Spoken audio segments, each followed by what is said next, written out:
Lima. Lima. Yeah. So thank you for coming here today. Thanks for to read having me. your story. I'm really happy to meet you.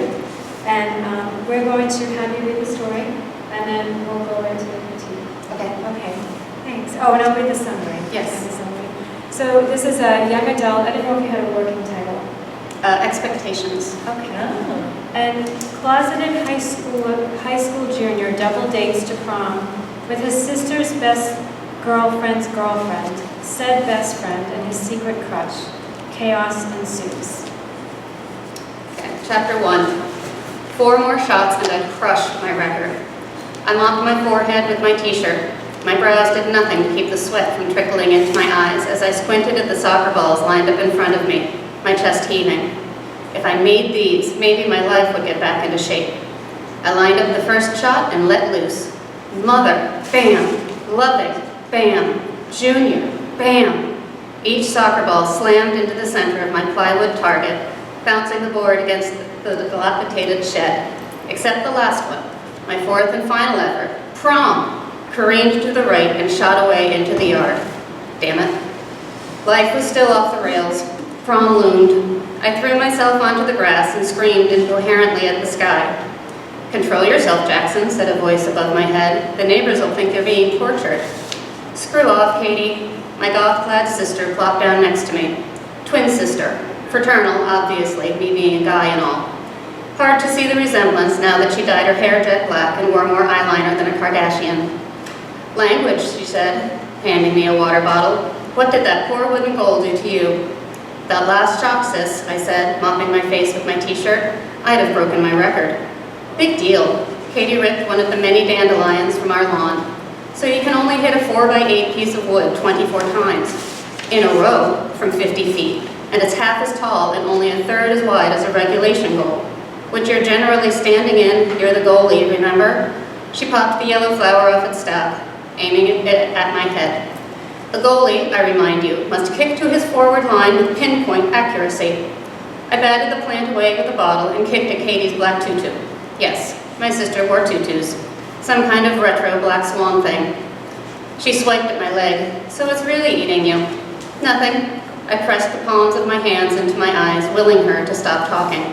No luck. Totally not nothing, she said. I heard you from the house. You were killing those balls. What's up? Prom, I said, my arms falling onto the grass.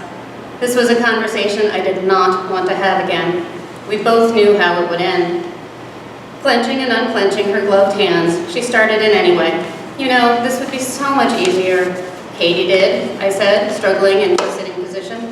If you would just do not say it. Tell everyone you're gay. I sighed, placing my hands on my chest. You hurt my heart. She shrugged. Had to be said. Again, I muttered. And again, she agreed, until you man up and tell Scott and the rest of your buddies. I groaned. I just want to go to the dance. Understood. Come on, she said, standing as half her mouth twisted upwards. I'll help you find your balls. I snatched at her tool, but she somehow eluded my lightning-fast reflexes. She somersaulted out of range and took off toward the house, leaving me to trudge towards the back fence. In the back of my mind, I knew she was right. If I let my gay flag fly, or at least told my best friend Scott, things would be simpler. I'd known I was gay since I was 3, since when I drew a picture of me and Katie in matching purple dresses. Mom took it in stride, not surprising for a hippie jewelry designer. But the kids on my Pee Wee soccer team were not as accepting of my skirts. By the time I met Scott in 2nd grade, I figured out it was easier to behave like one of the crowd. Scott and I had become instant best buds. He was in my class and on my soccer team. He practically lived at my house during middle school, so he didn't have to listen to his parents' marriage fall apart. For me, back then, being gay didn't mean I wanted a boyfriend, just a best friend. I wrestled one ball out of the bushes along the back fence and carried it while kicking another toward the shed. Katie met me at the door and we tossed all 4 into my soccer box. As we locked up and headed into the house, Katie asked, "Why don't you just go stag like usual?" That was the plan, but Scott ruined it by getting a girlfriend. I slammed through the rickety screen door. Scott and I had gone stag to almost every dance, homecoming, and school event you could think of. So what? Katie asked as she followed me to the dining room, location of most homework production, meals, and big talks, which this was turning into. Stick with the plan. Yeah, well, Mindy has a different plan. I threw myself into a chair and slid my backpack toward me. Mindy, Scott's girlfriend? Katie's upper lip twisted. I swear I do not understand why Scott is dating that witch. She's not bad. Mindy wasn't my favorite person, but loyalty to Scott demanded a defense. Problem is, she thinks it would be swell if I took her best friend to prom.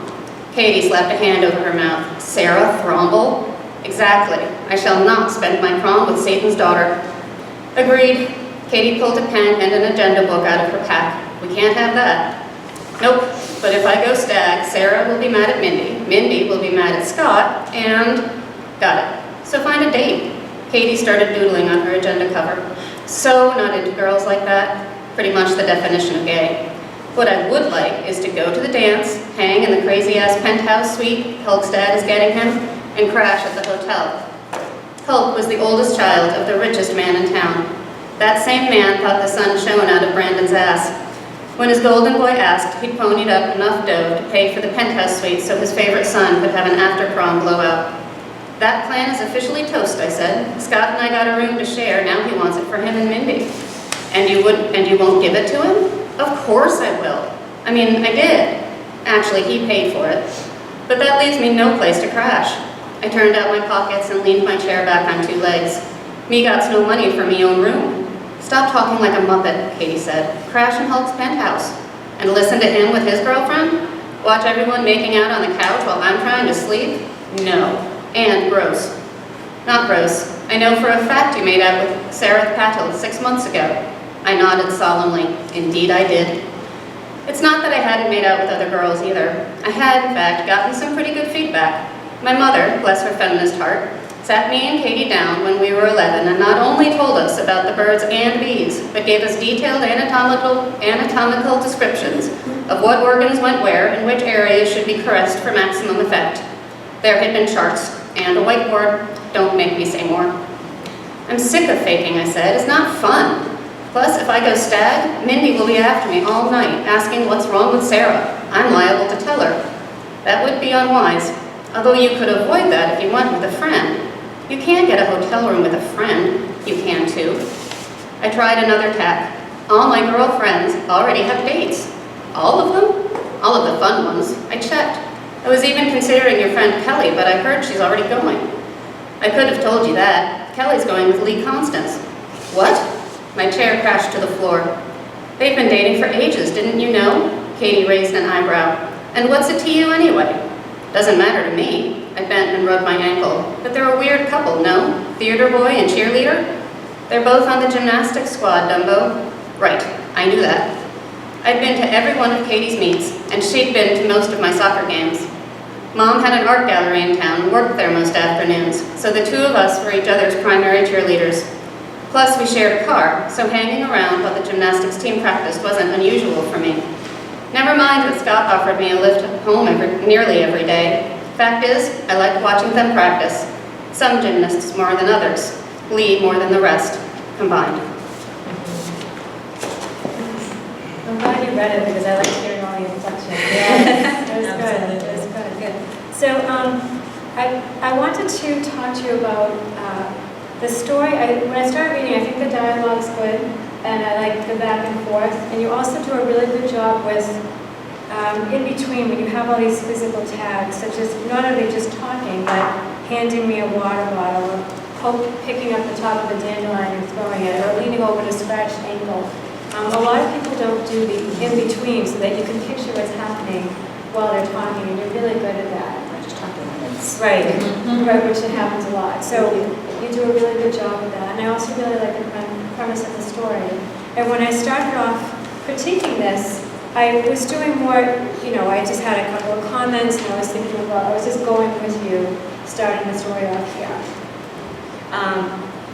And if I were to comment on something you already had here, then I think when Katie walks over to Jackson and they're talking about the details of the goal and how many he's hit and all that, I think that you could get more in depth between the two of them if he actually tells her why he's trying to kick the ball. If I had gotten all four of them, then it meant that this would happen. Oh, okay. And because she's goth and kind of unusual, I think that could have sparked off a more in-depth conversation between them.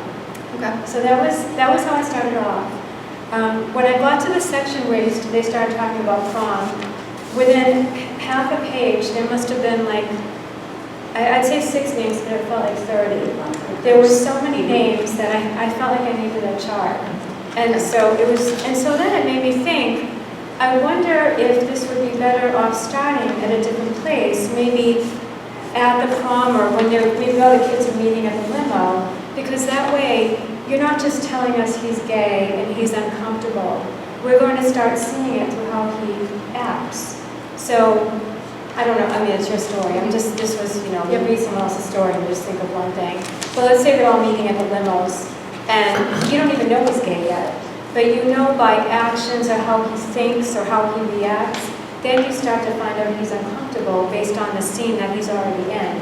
Maybe he glances at the guy he really likes, and that's when you start, getting some backstory. Right now, when you have all these names, I'm totally lost. But if you slowly unfold it into a scene, and you meet them, and you meet a couple of people and they interact, then the names will stick.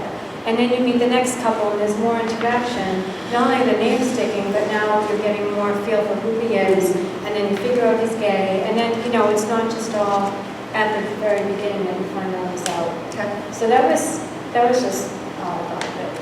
I didn't have any problem with the names myself. Oh, you didn't? Really? Like 6 characters on the first 6 pages. Yeah. It was It's like that. I would have liked to see the beginning done slightly different. I mean, I think it's very fun. I think the whole thing is. Yeah, I like I think it's Yeah. terrific. It's angsty, but it's not whiny, which it's a nice distinction. I mean, you can tell what's bothering this guy, but it doesn't feel like that kind of thing. So I like that. But the beginning, I thought, give us a little more details. 4 more shots, and I crush my record of what? We want. You have to tell us what to root for. Do we want them to get these shots? And why do we want them to get these shots?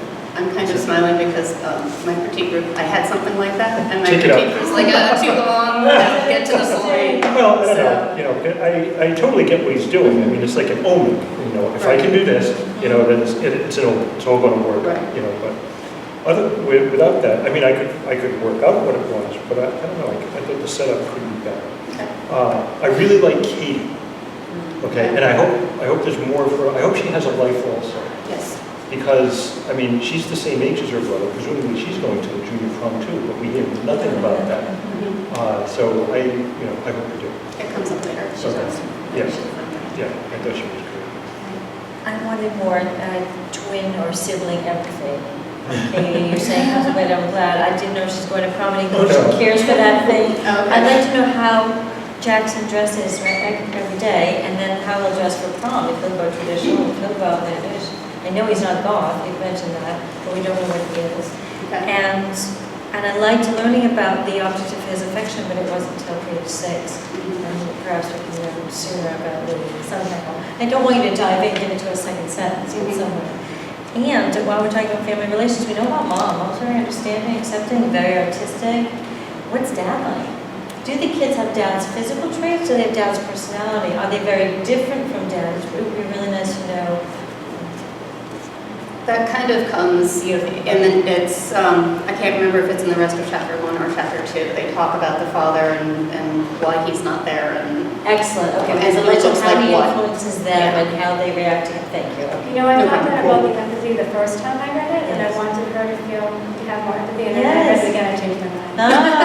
Because then I thought, no. She's taught And us. she's really supportive, and like, Yeah. tell them to cut the crap. Like, I love the line, come on, I'll help you go find your balls. Well, I don't think I that they know. But reacted to that. is that a joke? That was Yeah, yeah, yeah. you could do it. Yes, yes, He that kind was of like great. snapped started at her, laughing. but I'm like, did she mean that? Like, Yeah.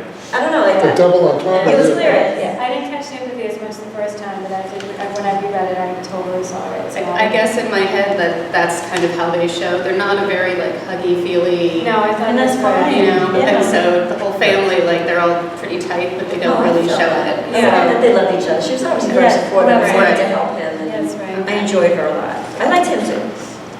I can only imagine this is a very difficult situation for a kid to face his peers and have to explain something that is genuinely ridiculed. He's got to he's got to find his balls. How does he do that and maintain this sense of humor? Because I was concerned, this sounds like a sitcom. It's a very serious question that I don't know can be handled with this kind of snarky kind of humor.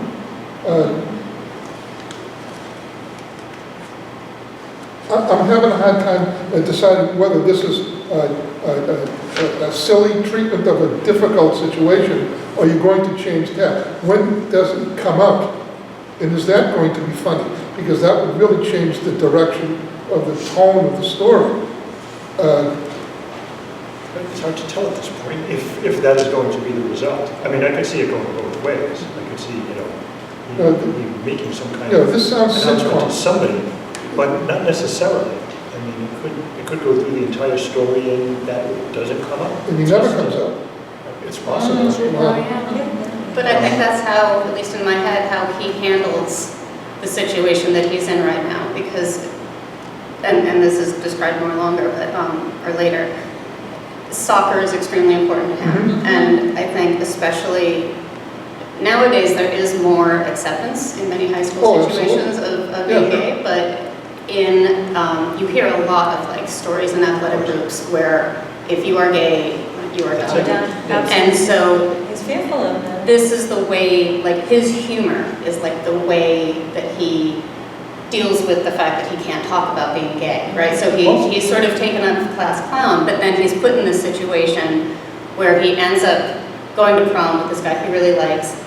And so the question then becomes, it's not a straight out, will he come out or will he won't? It's more of a question of whose loyalty, where does his loyalty lie with his best friend Scott, who he's never told, but understands this, or this guy that he is his sort of first boyfriend, and he's pulling him sort of away from Scott because they, and then there's, so there's stuff like that. So it's more of a question of, where does loyalty lie? And I agree, it's very like goofy and jokey. It gets deeper, but I think starting out like that gives it somewhere to go. And maybe I'm wrong, but I guess that's how I've been thinking about Also, it. I mean, the way it started out, he is absolutely saying no. That's not a possibility. I mean, that's the first thing she brings up. She says no, that's not happening. So, for me, I could accept going through the whole story and it doesn't happen because he says it right at the beginning. Or it could be that somewhere he does make a decision to do that, and that I can see that too because the characters change in stories. That's what we look for. There has to be a conclusion, really. Either he has to deny it or he has to accept it and find his way into it. Right. But there has to be a resolution. Yeah. Because you've set up a problem here. Yes. And you can't, it's like putting the gun on the shelf. You got to use it. Here's a problem, and you have to solve this problem. Now, the solution clearly is not going to be, he's going to become straight. That's off the table. So he is gay, and he's going to have to face his friends at some point in the story. You're talking about, and I agree, this is a moral story you're talking about. He has to make a decision. That's not humorous. That is mind-breakingly difficult. And the torture that he's going to go through is not going to be funny as you start off in the story. And I think it'll be disappointing to readers who are seeing a sitcom and having it turn into a philosophical discussion of loyalty. I disagree with, honestly, I don't read a lot of adult books. I read a lot of, because I write for children, I read middle grade. This is young adult. Okay. Right, so that's where I'm going. So, Right. I don't know if you, have you read Going Bovine? I have not. All right, so it's a serious situation, and it's written hilariously, but it's serious. I would definitely suggest you read it. Yeah. Okay, because the main character, it deals with some serious stuff, but he's so funny. But you never lose the fact that there's some serious stuff going on. Well, Where'd You Go, Bernadette was like that. Was it not like that? Yes. Same thing, serious, So- fun, very funny. And Simon versus the Homo Sapiens Agenda, which just came out this year, Oh, deals with this stuff Does it? too, and it's very funny as well. Does So- anyone else want to comment on what I had said about, is this a good place to start, or would you? I went here. I want to understand, I think you should move I on. folded that. You'll see it. Okay, yeah. But that's why get me started. The soccer stuff can filter in, but this sets the scene. Okay. It's back in my It mind, says, she when he was back right. up, I knew she, well, you say, I Where? knew my In sister the was back of my right. mind. If I let my gay flag fly. Bang, You know- right up, now you've started the story. This is what agents are looking for. But soccer is so prevalent in his mind, in his world, I think I might go with his kicking the soccer ball and then discuss his feelings, the arch of his foot, how it physically feels, because he's smacking it really hard, and how he's internally feeling. And is it cathartic to do this? I thought that perhaps you could tie in that way, have the analogy or metaphor of kicking the ball as his kicking around ideas instead of having. I just want to say, I think the characters are likable. I think their conversation went on a little too long. Okay. I think there's some, like, it kept, unless the Hulk thing is important, I don't know why it has to be in the beginning, maybe move it later. I think there's some stuff you can pull out, like him making out with the other girl. Pull that out, move it later. I think you need to get to, okay, what are they going to do about it, Okay. right?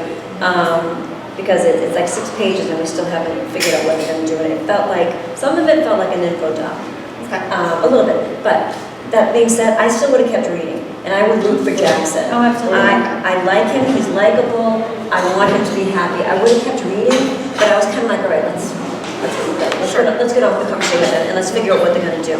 The other thing is the names that you use, so you use Sarif, and I didn't know if that was a boy or a girl's name, because it's not a common name. And then you use Lee, which can be a boy or a girl's name. So again, where there's like a gay name here, it's like, you know, if it wasn't a gay, a gay main character, I could make an assumption, okay, he's talking about a boy. But in this case, I couldn't. So I would use names that are clearly Single male or female. Actually, Jackson's name initially was Jordan, and I was Oh, told that's like a yeah, neutral but name. Lee is the same way. My middle name is Lee. So Okay. it can be a girl's name also. Apparently, I'm a neutral name kind of person. But it confused, just saying that Sure. it confused me. 'Cause, Understandable. I don't know, okay, because the summary says, that he's going with his best friend's sister's girlfriend. So if Kelly's the best friend, Lee could have been the girlfriend. Right. Right from the summary. And the Okay. summary was definitely confusing. Yeah, I was confused. I needed to diagram it out to figure out. No, I'm not even being sarcastic. I did. I had to say, okay, here's Jackson. Yeah, no, I understand. So I kind of agree with that. But I think that, like I said, the characters are likable. I would definitely keep reading and rooting for Jackson to find happiness. Yes. Definitely. Everything else I think in here that I have in here is technical and easy to confuse. Okay, great. Okay. Does anyone have any other comments? Hey, very few line edits. Yeah. Really, it's smooth, Yes. everything recommends smooth. So hopefully this days don't have to go by. And it's important because they want diverse characters in children's literature. So it's great that you're tackling the topic. Oh, yeah. it's a great Definitely, idea. yes. Yeah, no, We need more of it. No, we need more of it, so it's great that you're tackling the topic. Thank you. Thank you again for picking my stuff. It's been great. It's fun. Yeah. It's fun. Thanks are good. You do dialogue very well. You Oh, do. thank you. Thanks a lot. It's easier for me than It's hard to do, not everyone. I can see the scene in my head Yeah. and hear what they say. Yeah. And it's like, Each character has their own voice. They don't sound the same at all. Good. I can tell when Kate was talking and I can tell when Jackson was talking. okay, good, great, thank you. Thank you so much. Yeah, for coming I really today. appreciate it. It's nice to meet you too. Thank you. Thank you everyone else for coming today too. So. Keep writing. Thank you. That's right, keep Thank you. writing. Good.